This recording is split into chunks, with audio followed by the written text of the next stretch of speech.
introduction and presentation. Tim, over to you. Thank you. Okay, let's just share my screen. I've got a few slides.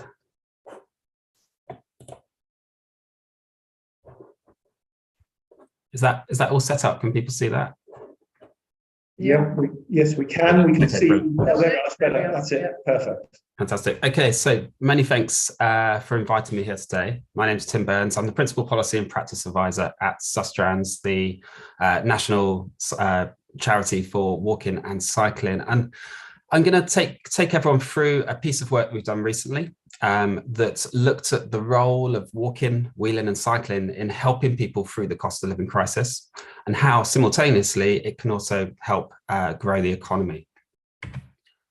So in terms of the cost of living crisis, which is where this all started, we have, I mean, everyone knows you must have been living on another planet if you weren't aware that we have reduced household disposable income, a situation that's been getting worse, and that's being created by increases in fuel costs, petrol costs, food, energy, and more recently mortgage price rises. The financial fairness tracker back in June showed that 10 million households were struggling or in serious financial difficulties, and almost, well, over 2/3 of households have seen their transport costs increase. So this prompted us back in the summer to start looking at how at Sustrans we could better align our agenda, walking, wheeling and cycling, with the cost of living crisis. What was the role that active travel could play better to support people in difficult economic times? And of course, at the same time, we also saw some positive news around more people cycling, potentially more people walking as a result of rising fuel prices. So we looked at our own data, our own evidence that we had around this. And we started off by looking at the Walking and Cycling Index, which is the largest assessment of walking, wheeling and cycling in the UK. And we looked at the data in relation to different socioeconomic groups for the first time. So we used the socioeconomic group scale from A, B down to DE. And we found that quite stark differences existed, especially ones that are likely to relate to cost. So for example, only 37% of residents on low or likely to be on low incomes, in effect groups D and E, have had access in their household to a cycle of any type. And that compared to 60% for households with much higher levels of income, so the AB category. Furthermore, 70% of residents on or more likely to be on low incomes would find owning a cycle useful to start cycling or cycling more. So there was clear evidence that the cost of accessing a bike and potentially the security or where you can store that to make sure it doesn't get stolen or lost was really hindering residents on low incomes from starting to cycle. We started therefore to pull together this report, and at the same time this kind of wider economic crisis really kind of hit. Inflation got worse and worse. There was talk of the UK going into recession for a long time. And of course, we had the change in government, the mini budget, a spending black hole, and all of these factors kind of combined to really kind of make us think differently about our report and the need to focus on other issues. And of course, that was against a big backdrop of longer term stuff that hadn't gone away at all and was still really important. The recovery from the pandemic, the climate crisis, international challenges, and of course, decline in health and well-being and increasing inequality in the UK. So it was pretty immediate and obvious that there was a clear funding risk.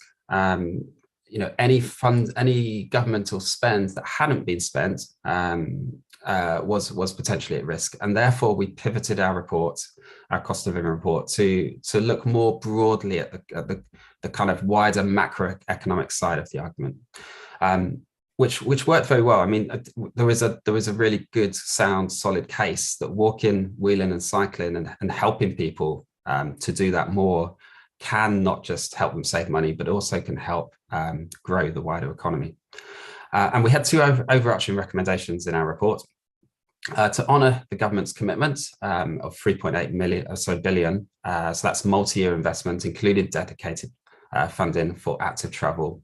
And that's obviously from the cycling and walking investment strategy too. So to keep that going, I think there's 710 million pounds that hasn't been spent on walking and cycling, and to make sure that remains. And then the second recommendation was to implement a package of measures over the short term to support people, especially people most at risk on low incomes through the cost of living crisis.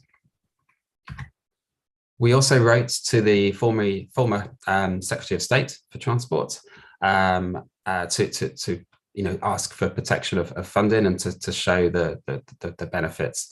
And that was very much around this call to the UK government that active travel was worth 36.5 billion to the UK economy, and that was a great investment and an investment needed to be upheld.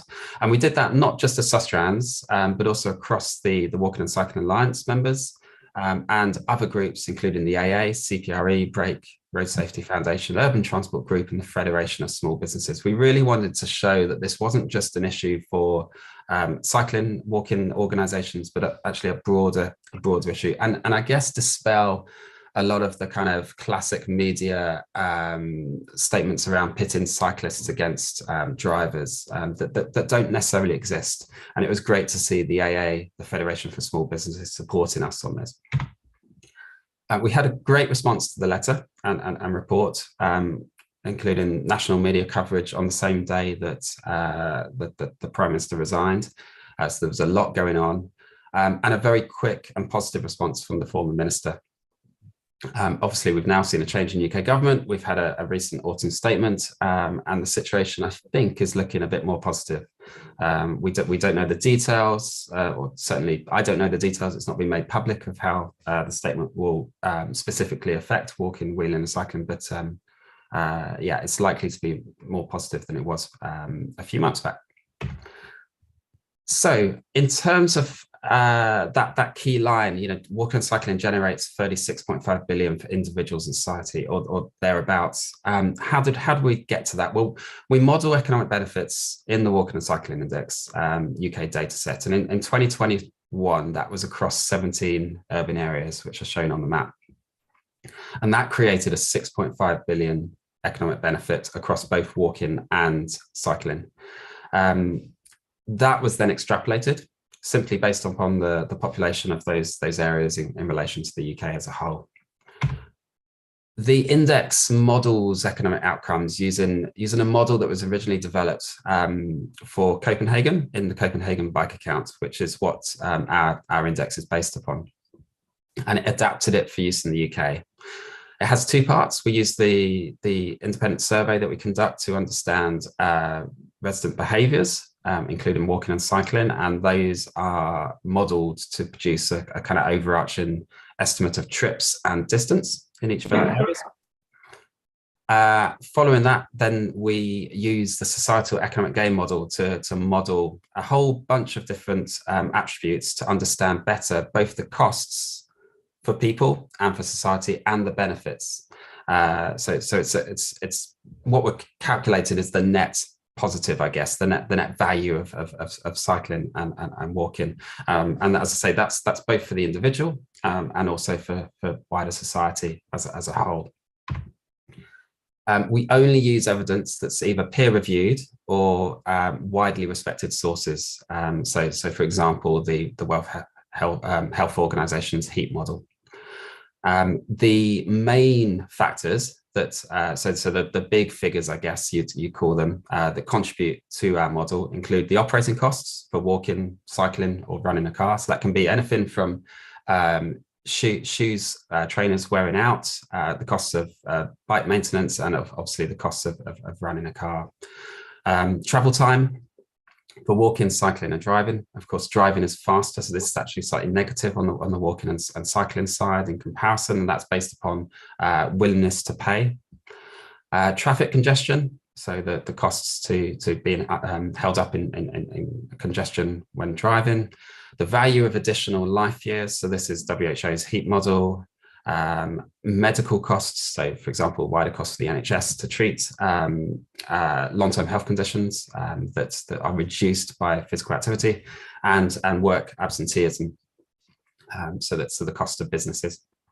We also model a variety of other factors, including infrastructure maintenance, local air quality, greenhouse gas emissions, other environmental things like noise, soil, water quality, well to tank emissions, so the emissions from I guess mining for oil right through to getting it into your tank, and indirect taxation like fuel duty. Just a quick couple of examples on the health side. So heat basically models what people value in terms of additional life years. So the likelihood of avoiding premature deaths, and how much people are willing to pay in terms of the risk to overcome that. And that converts it into an economic value. Or the Moves tool by Sport England models the number of long-term health conditions avoided each year. And then, as you can see on the right, in terms of the graphic, they then have a model to convert that into the savings for the NHS and what that costs in pounds. So just to sum up, I think the main message from this presentation is investing in walking, wheeling and cycling is good for the economy and it's good for individuals. So it's got a dual role to play with the cost of living crisis and investing in good quality places. Active travel can of course reduce transport costs, but critically only if barriers are overcome. And I would argue that barriers are felt most strongly, and there are more barriers for people that are on low incomes, for people in many protected characteristic groups that are often disadvantaged already in society. So we need to do better, not just to invest, but to invest in a way that is fair and better for reducing inequity. Data exists on the economic benefits of walking. I've taught you through lots of that, but there are some gaps still apparent, especially outside of London. I think we do need to get better at really kind of putting money into understanding the impact we make in our sector, and really kind of making that case as strongly as possible. And that is it for me. Thank you. Tim, thank you very much indeed. That was extremely interesting and reaffirmed a lot of what we already knew, in fact, but it's lovely to see it there with the proper evidence and the really excellent calculations. Our next speaker is Ben Boss from Transport for London. Ben, you have 12 minutes. Hi, thank you for having me here. So yes, I was invited here today to talk about our economic case for Walking and Cycling Hub, which has been launched on our website back in 2018. So it's a little bit old, although a lot of the research that's included in that hub is still very much relevant today, and we'll be looking at updating it in the next year or so. So we'll keep building on it. So before I go into the detail of what's in the hub, sorry, I need to share my screen. Right, hopefully you can see this. Brilliant, excellent. Yes. Yeah, great. Perfect. So, so what we're working towards is our mayor transport strategy, which has some of the key targets are here on the slide. So we're aiming for 80% of all trips in London to be made by sustainable transport. So that's public transport, walking and cycling. And then we've got other key targets such as all Londoners to do 20 minutes of active travel per day by 2041. We've got a vision zero, so no deaths on a transport network, zero emission by 2050, which has been brought forward to 2030 by the mayor. And then we've got reduction in freight and private traffic for 2026 and 2041 as well. Then to explain how we're delivering this strategy, we've published a number of action plans which are included here. So we've got a Vision Zero action plan, walking action plan, cycling action plan, freight action plan, bus action plan. They're all there, and we are regularly publishing updates to them. So recently we've published our leisure walking action plan to build on the increase in walking we've seen during the pandemic. And we're working on updating the cycling action plan, which will be published early next year. So in terms of progress to date, so we've seen a huge increase in cycling. So that shows the relative increase in number of trips per mode. The dark green line is cycling, so it's grown faster than any other mode, albeit from a lower base. So we in 2020 we were at around 0.8 million trips per day. The 2021 figure and 2022 figure will be published later this year in a report by TfL. And at the same time, you can see public transport hasn't grown as fast. Walking has continued to grow, but mostly in line with population growth, and private motorized transport has declined slowly. Now, there's been a slower growth between 2016 and 2019 due to various factors, including a reduction in overall travel demand in London. But we also saw a growth in cycling in areas where we invested in new cycling infrastructure. So we know what works. Where we invested, cycling continued to grow.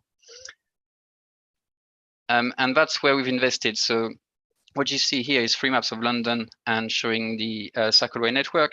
The one we had it back in 2016 to what we've got now in 2022. So we went from 90 kilometers of cycleway to roughly 345 kilometers of cycleway across London, which means that now just over 1 in 5 Londoners live within 400 meters of the network and has access to a good quality cycle route.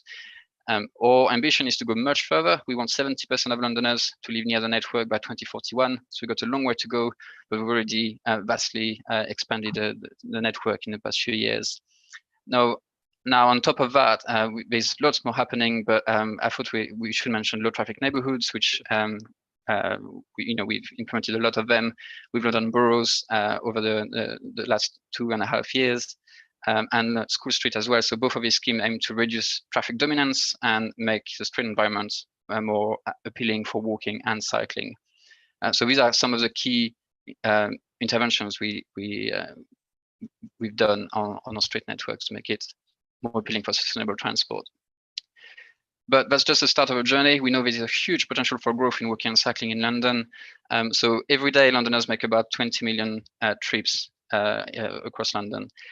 Over 8 million of these are made by private motorized transport, so that's car, motorcycle, or also by bus. And these 8 million of these could be cycled. And that means that it's short distance, they're not escorting children, they're not carrying heavy items, they are potentially cyclable. And 3 million of these are potentially walkable as well. So there's a huge potential for growth and potential to reduce the negative externalities of the car, including pollution, congestion, road danger. So what we've done back in 2018 is we put together a partnership of like-minded organizations who want to promote walking and cycling to create a repository of evidence that supports the case for investment in walking and cycling. And we publish that on our website. So we've got the link here on the slide. And there's a very brief summary with all the key stats, which is in a PowerPoint format that is very accessible. But then you also got more in-depth reports focusing on the impact of cycling on the housing market, on businesses and the high streets, and how regenerated town centre can support local businesses. So the reason we did this is to provide a robust and credible economic case for active travel, but also to bust some of the myths that we're up against when we're trying to deliver change on London streets. And these are some snapshots of the evidence, the backlash we get sometimes when we're trying to improve our streets. So there are myths around cycleways creating congestion, increasing pollution, increasing the gentrification of suburbs in London. And all of these are slowing down delivery and sometimes are based on wrong assumptions, not on facts. So here there are more about the impact of cycleways on businesses and local communities being afraid of change on their street, thinking that it will hinder business, basically. So that's why we undertook this work. So the next few slides are some of the highlights of this research, but there's much more on our website. This shows, for example, that walking and cycling is good for the high streets. So we often overestimate how many people travel by car to businesses, and that's what you can see on the graph on the right here, which is a result of a survey in Waltham Forest on Forest Road, where business owners think that their customers arrive by car, but actually most of them walk and use public transport and significantly more cycle than they previously thought. And that's common to many areas. There are many surveys like these that show that business owners always overestimate how many people come by car. We also see that our schemes can increase high street footfall by up to 40%, which is, we got all the reference here for the research. And that, for example, if you remove some car parking to install cycle parking, you increase the retail spend. So the per square meter, as people using cycle parking spend more than people using car parking. We've also looked at, we compared different town centers in comparable areas between town centers that had a substantial improvement in urban area and those who didn't see any physical change.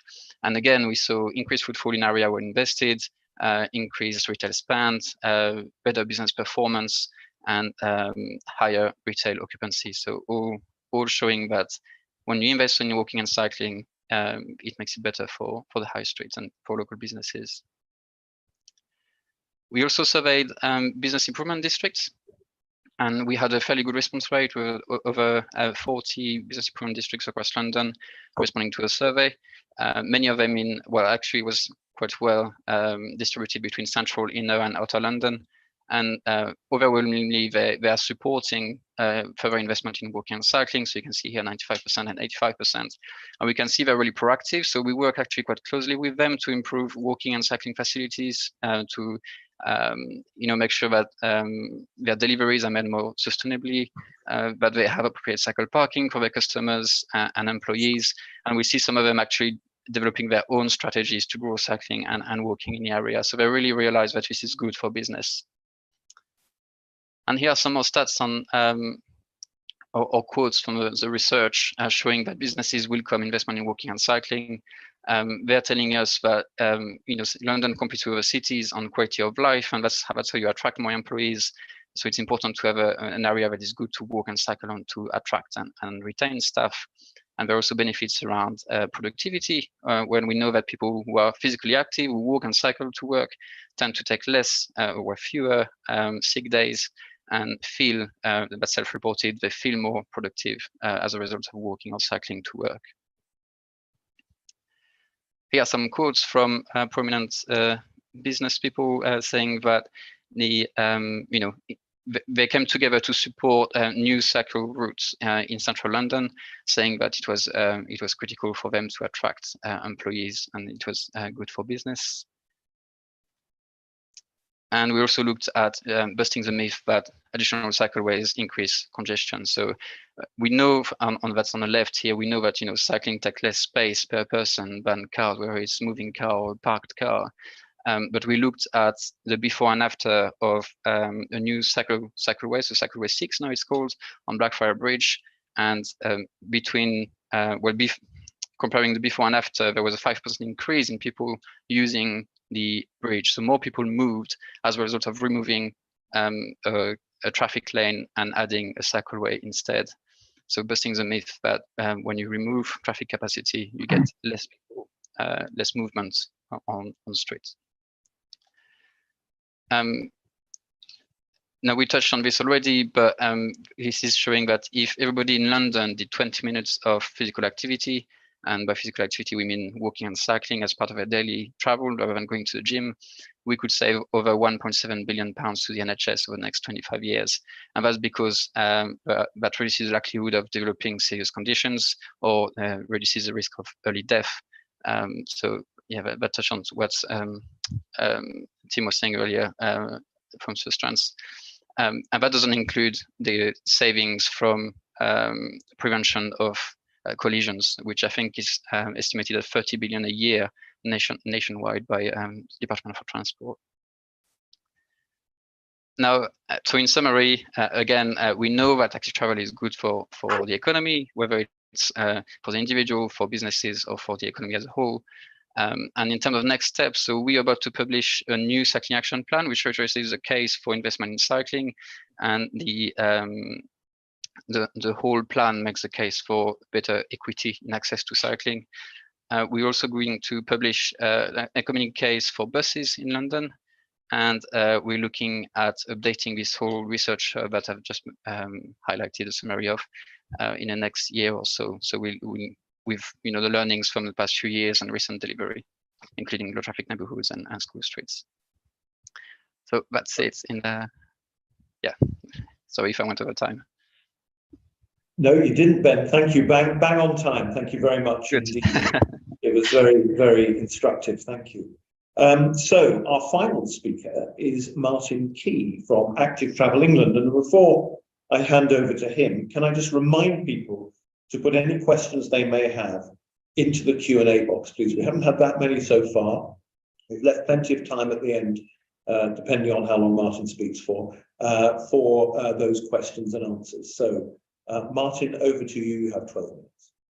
Thank you very much, Chair, and good evening, everyone. I'm Martin Key, Head of Strategy at Active Travel England. I trust my slides are showing, are they? They are indeed. Great, thank you. I'm here to talk to you about our draft document, The Path to Improving Local Economic Growth, an Active Travel Economic Growth Framework. This is in development. We're looking to publish early in 2023. And it's really good to follow previous speakers because this draws on a lot of the evidence that have been brought together by Sustrans, TfL, and other organisations. But it's more about setting a framework for the industry, the cycling and walking industry, that we can all rally around and really help with business case making to achieve the government's objectives set out in the second cycling and walking investment strategy. So active travel makes a major contribution to the economy whilst improving quality of life and helping to address some of the key public health and environmental challenges of our time. It boosts productivity, expands the labour force, catalyses local growth and enables new developments. Unlike major road and rail schemes, which can take decades to build, cycling and walking infrastructure can be delivered rapidly and therefore get to work faster supporting economic growth. ATE recently completed the first ever assessment of local authority capability and ambition in the summer. And those high-performing local authorities tell us they are looking to invest in active travel to support economic growth. For example, all of the high-performing authorities said a key objective for them was to investment in active travel to improve local health outcomes. 84% say it will unlock housing development, and 80% say it will help reduce traffic congestion. So, why are we talking about an economic growth framework for active travel? Well, we don't have to look very far and find out what Highways England published back in 2017, the Road to Growth. And I just wanted to read a little section from the foreword, and hopefully it'll put things into context. The strategic road network is vital to the success of the UK economy. Businesses across the country rely on the SRN to access their workers, suppliers and customers. And there are several significant sectors such as freight and logistics, retail and wholesale trade, manufacturing, construction that are reliant on it. We simply cannot operate without moving people, materials and goods around by road. And that is why supporting economic growth is key to our activities. The Road to Growth is our first strategic economic growth plan, a plan for optimising the economic impact of the strategic road network. The long-term outward-looking approach demonstrates the new level of strategic thinking that will make Highways England different from our predecessor. The evidence underpinning the Road to Growth tells us the essential role of the SRN in the economy. We are seeing some significant changes to the global economy, and the Road to Growth will ensure the UK is well placed to respond to these challenges and play a stronger role internationally. Now, I'm sure many of you will think, actually, active travel does an awful lot for economic growth, but perhaps in the past we haven't had the framework to talk about it collectively as a sector, and that is what Active Travel England is hoping to make a difference. As you can see, Highways England set out four simple aims that they're trying to achieve here, and our draft economic framework is trying to do just that. So we've identified 5 pillars: improving health and road safety, enhancing road connectivity and efficiency, unlocking new development, supporting jobs growth, and boosting local economies. So I'll just take each in turn, and many of these touch on some of the evidence that the previous speakers have managed. As we know, physical inactivity is responsible for 1 in 6 deaths in the UK, costing the UK economy 7.4 billion annually. Increased levels of physical activity can reduce all-cause mortality by 30%. And people who are physically active are less likely to take time off work due to ill health, resulting in higher productivity. People who take just 30 minutes of exercise a day are found to take around 25% less short-term sick leave. Physical activity is also reported to make people being happier, less anxious, and have a stronger sense of social integration. Also, in 2021, there were around 5,500 pedestrians and 4,500 cyclists who were killed or seriously injured on British roads. This represents a cost to human lives and to the economy, where it diminishes the labour force. So the second pillar, enhancing road connectivity and efficiency. So reducing road traffic congestion raises productivity in various ways. First, it can reduce the cost of moving goods and services around the country, allowing businesses to be more reliant on just-in-time deliveries. Second, it reduces the time and cost of employees travelling to work, freeing up their time for more productive activities. And third, it can bring people and businesses closer together in travel terms, delivering productivity improvements known as agglomeration benefits. For example, it will allow job seekers to access a broader range of job opportunities, meaning they can find jobs that best match their unique skills and experience. So some of the evidence that the department's held and has drawn together on behalf of ATE through the Cycle City Ambition grants have found that significant investment in active travel schemes over the last few years has significantly reduced car miles. So through the CCA Ambition programme, which it resulted nearly 200 million of capital investment in 8 cities from 2013 to 2018, at least 1 million car trips per year were estimated to have switched to cycle trips as a result of that investment. This replaced over 6 million kilometres per year travelled by car, saving nearly 2 kilotons of carbon dioxide. Secondly, active travel may also make it easier for people to access public transport interchanges, so encouraging further switches from car to public transport. Third, reallocating road space to active travel allows roads to be used more efficiently and effectively increasing their road capacity. So, for example, a standard 3-metre wide lane is able to move 7,000 people per hour on cycles compared to only 600 to 1,600 per hour in private cars. And we've seen evidence from London and the cycle superhighways to suggest that more people now travel along these routes, with traffic speeds now marginally higher despite less road space for traffic. The third area is in terms of unlocking new development.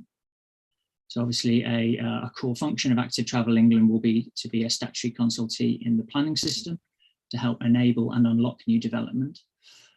Active Travel can help enable higher density brownfield and greenfield development, reducing the need to build on greenfield land. High quality active travel infrastructure can help free up car parking spaces if people have less need for cars, allowing greater density of developments. Furthermore, active travel infrastructure can reduce the upfront costs of new development compared to significantly more costly junction and road improvements. The final area, the fourth area, maybe slightly less known, is how it supports jobs and growth. So cycling and walking represent a major employers in the economy. Cycling alone is estimated to directly support around 64,000 jobs, including those in construction sector, bicycle retail, repair and manufacture, cycle tourism, hire scheme and delivery riders. These jobs are estimated to directly contribute around 700 million to gross value output. Furthermore, walking supports jobs in construction, outdoor and tourism sectors. Interventions promoting walking, wheeling and cycling contribute to new jobs in these sectors. Walking tourism supports between 180,000 and 240,000 full-time equivalent jobs, many in more rural and isolated communities. Both the What Works Centre for Economic Growth and Transition for Economics find that active travel spending is highly cost effective in terms of the number of jobs created per pound spent compared to other investments. This reflects the high number of supply chain jobs associated with constructing cycling and walking infrastructure. The final section, boosting local economies. So creating high quality public realm has significant impact on where people and businesses choose to locate. High traffic volumes in neighbourhoods is found to reduce social interactions and worsen quality of life, making places less desirable to live and work. Investment in active travel infrastructure, particularly enabling walking, is therefore important to realise quality of life to boost local growth. This is supported by a recent survey of business improvement districts in London, which found the vast majority thought that good walking environment was important for business performance. In more rural areas, national trails are visited by 12 million people each year. Hadrian's Wall, a national park which opened in 2003, attracted £5 million of annual visitor spend and brought £90 million to surrounding rural communities within 5 years of opening. Active travel infrastructure, particularly for pedestrians, can support local growth in various ways. First, active travel infrastructure can help businesses attract and retain staff, with 73% of business improvement districts reporting that pedestrian-friendly urban rail is important to achieve this. Secondly, better active travel infrastructure is important to attract more customers to the high street. People who walk to the high street typically visit twice as frequently and spend up to 40% more compared to those who drive.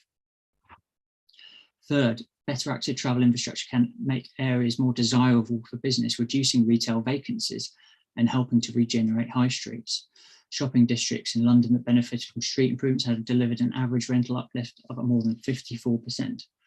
Moreover, increased cycling trips is found to contribute to the emergence of new local shops and businesses. So that outlines the 5 pillars of the economic framework.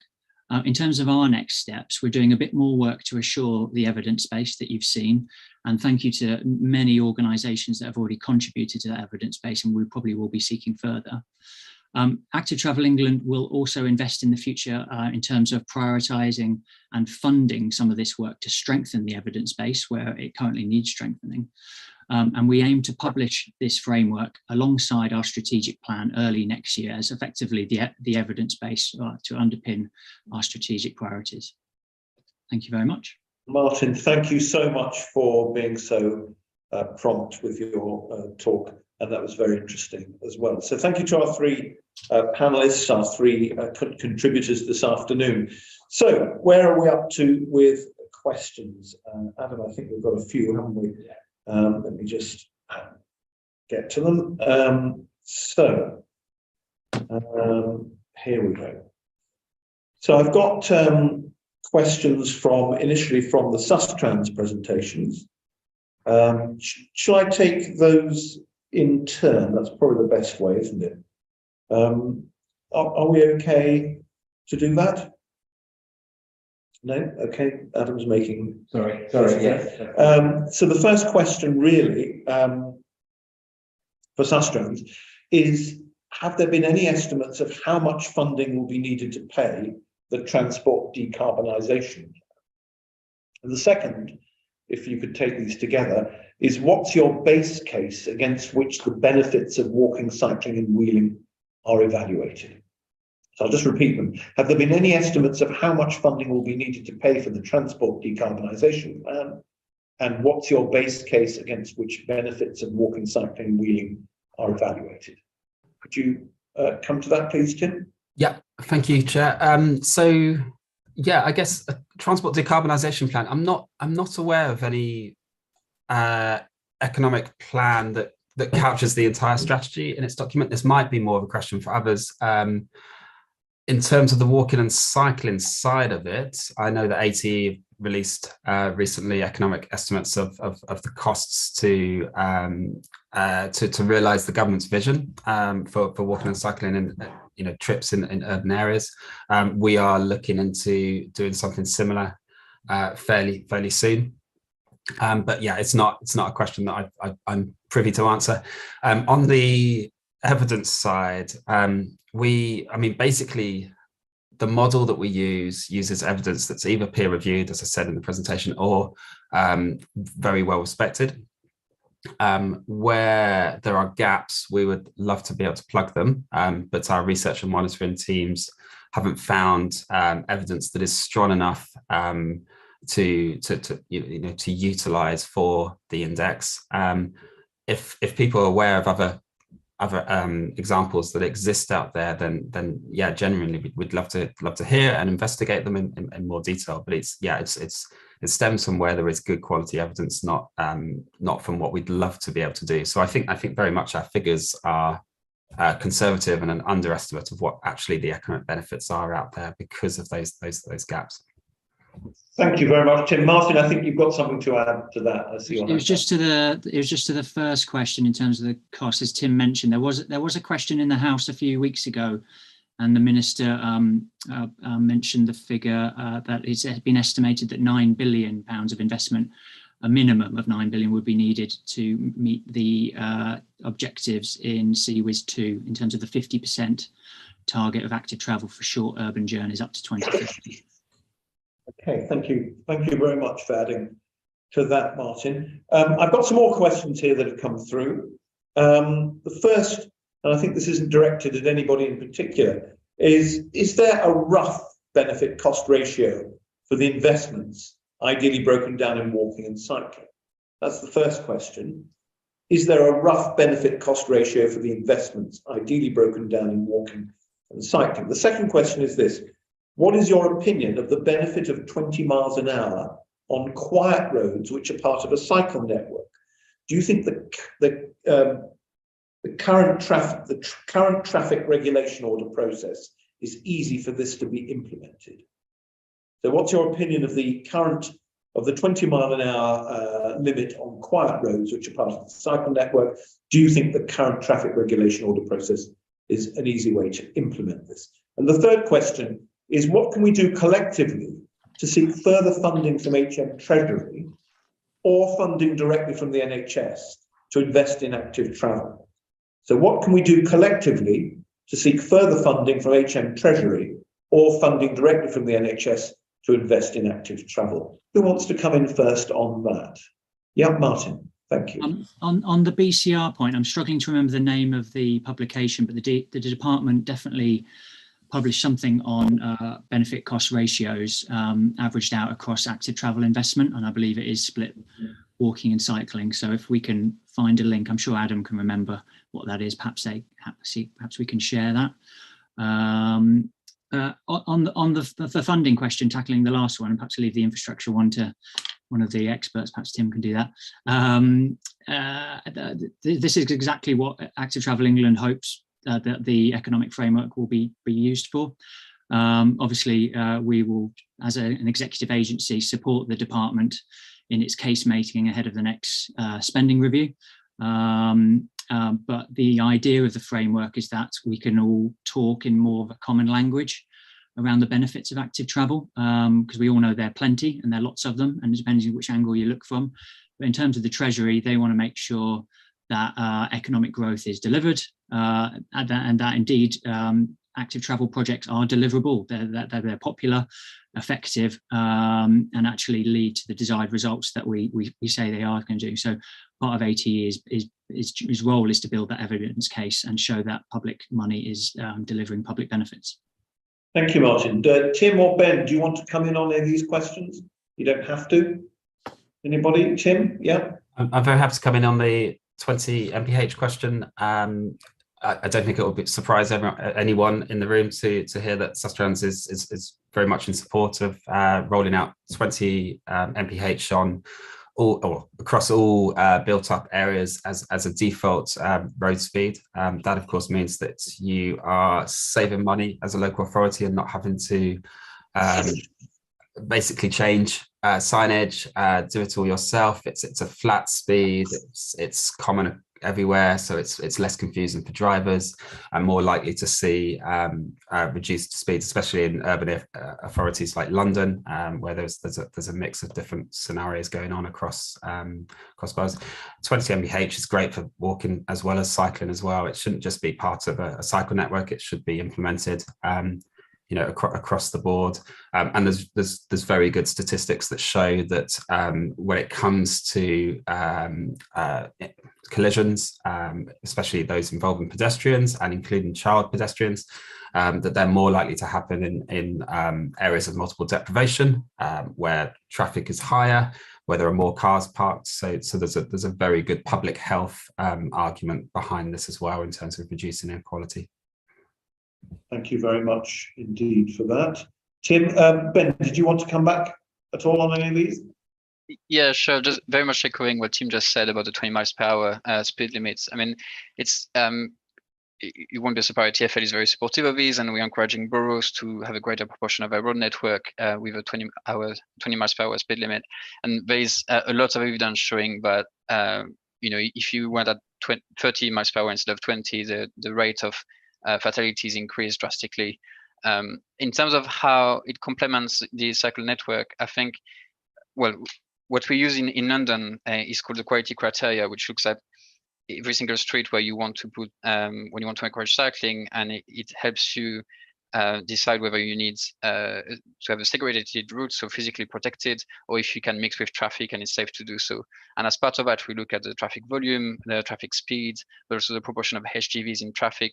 So if you got the right condition in the location you're looking at, where you got low traffic, low speed, low HGV, low turning movements, then you don't necessarily need a protected cycleway to encourage cycling, and you may just need to, better signposting, for example. So it can complement the cycleway network, but only in the right location, and it needs to be assessed on a case-by-case scenario. Thank you very much, Ben. I think we've got time for just 2 more questions, which I have in front of me. Adam, have we had any more through? Okay, there's a couple more. So if we can get through these quickly, then we'll probably have time for the remaining 2. So the first one is, what can organisations do to ensure the economic benefits of cycling are trickled down to professional cycling instructors? They've had a real term pay cut of 40% over the last 12 years. And the second one is, there is concern that investment in cycle facilities in London may have led to abstraction of demand from public transport, notably bus. Do we feel we really know enough about who's switching to active travel as a result of our interventions in order to robustly substantiate some of these figures? Do you want me to repeat these questions? Okay, who'd like to come in on any one of them? Martin, yeah. Cycle training, I mean, we can't obviously promise higher wages, but I mean, there is a manifesto commitment to ensure that cycle training is available to every child, and Active Travel England is going to be responsible for managing the cycle training programme. So we're hopeful of positive progress on that front. Okay. Yeah, I'll pass on the next question, the bus one.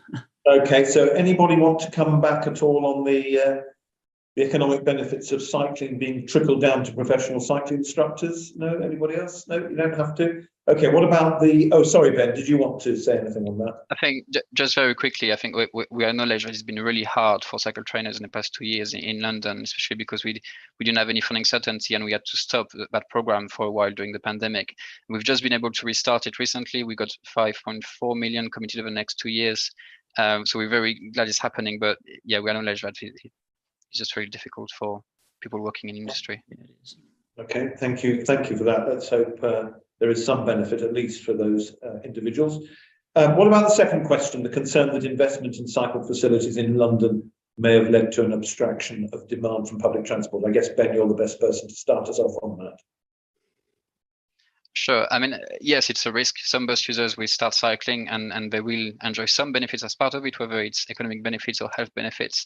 But I think I'm not sure that's the right debate to be had here. I think we need to improve bus services and cycling together if we are to reduce car dependency and if we are to have people reducing car ownership as well.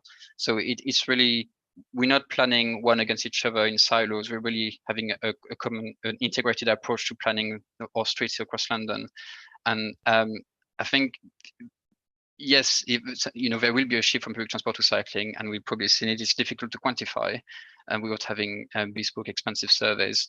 But as we expand the cycleway network in outer London, which is eventually where we want to be, at the moment it's predominantly in inner London, where we're expanding every year. That's where we're going to really tap into this car driver near market, if you like, for cycling. And the evidence shows that there's a huge number of car trips that could potentially be cycled instead. So we just need to go faster and further outward in London to reach these people. Thank you very much, Ben. Tim, did you want to add any comment to either of these? Just to say, I completely agree with Ben. I think we need to do more to understand how we can better integrate. The vast majority of bus journeys will involve a walk-in, wheel-in, and potentially a cycling stage within them. So it's about how we improve across the board from door to door, and that means sometimes organisations like Sustrans speaking up more for the public transport side of things, because if that public transport link is too expensive, if the service is poor, if it stops after 7 p.m, especially outside of London, people won't make those journeys. So it's absolutely integral to our agenda as an organisation promoting walking and cycling. Thank you, Tim. I think we just about squeeze in 2 more questions if we have rapid answers. The first is, that document referred to by Martin Key was some time ago. Is there a plan to update it with recent figures? This is important since AMAT, the active mode appraisal tool, forms a key part of the ATE assessment process. The second one is this: in predicting the benefits of growth in active travel, what assumptions are made about how much of that growth will be on segregated infrastructure and how much will be on shared roads? Who wants to kick us off on this? Maybe Martin on ATE first. Yeah, I'm not sure which document the question refers to, Chair, but I think it was the one you referred to, the 2017 Highways England one. Oh, well, yeah, I mean that's National Highways, so not us, a different organisation. I was just using that as illustrative of the type of document that Active Travel England is looking to publish. Obviously, the Cycling and Walking Investment Strategy was purposely set up under the Infrastructure Act to mirror the roads investment strategy. So I think there's a lot of benefit in Active Travel England working closely with National Highways in how it sets up its strategic and economic case. But part of the reason for the department establishing Active Travel England is so there is a resource to continually invest in best practice and evidence making, evidence gathering. So yeah, we will be hopefully publishing updates to that document on a frequent basis. Shall I start with the next one? I think yes, please. I mean, Ben and Tim might be better to jump in, but I don't think the debate is between protected infrastructure or segregated infrastructure versus shared space.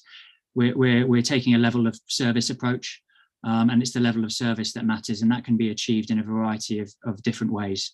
And that's more important than classifying infrastructure. Okay, briefly, Ben, Tim. The only thing I'd add to that is that segregated or protected infrastructure works better on main roads. Shared roads inevitably will work better in neighbourhoods. So if it's about encouraging cycling, I think we need to take that kind of neighbourhood and route approach jointly. And it's about reducing, through traffic in those neighbourhoods and of course reducing the speed limits so that you get environments that are much better for cycling, where shared has to exist. Thank you, Tim. Ben, last word to you. Yeah, very much agree on this point again on segregation. I'll refer again to the quality criteria that we use that dictates whether we should look at segregation or just mix with traffic. It all depends on the local condition, traffic volume, traffic speed, HGV mix, conflicting movements, all of these. So along one route, you will have different type of infrastructure to provide the relevant level of service that we're looking for. Well, thank you very much indeed to our 3 speakers, Tim Burns from Sustrans, Ben Boss from Transport for London, and Martin Key from Active Travel England. I think we've learned an awful lot today. We've got a couple of minutes left. I'm just going to remind people that our next event will take place this Thursday, and it's a study tour to Waltham Forest, and places are still available. So you should have received an email from Adam Kaufman about booking in. If you haven't, please let us know. But we'd love to see you there. We want as many people as possible to join us this Thursday to go to Waltham Forest and see what they've been doing. It should be fascinating. I shall be cycling there from Maida Vale and back, I have to say. But bicycles will be available, or you can do the tour by walking if you don't have a bicycle or would rather not cycle. It depends on the weather, I guess. Look, thank you very much to all of you for attending today. I think it's been extremely useful and very educational. Thank you to our 3 speakers, to all of you who attended, to my 2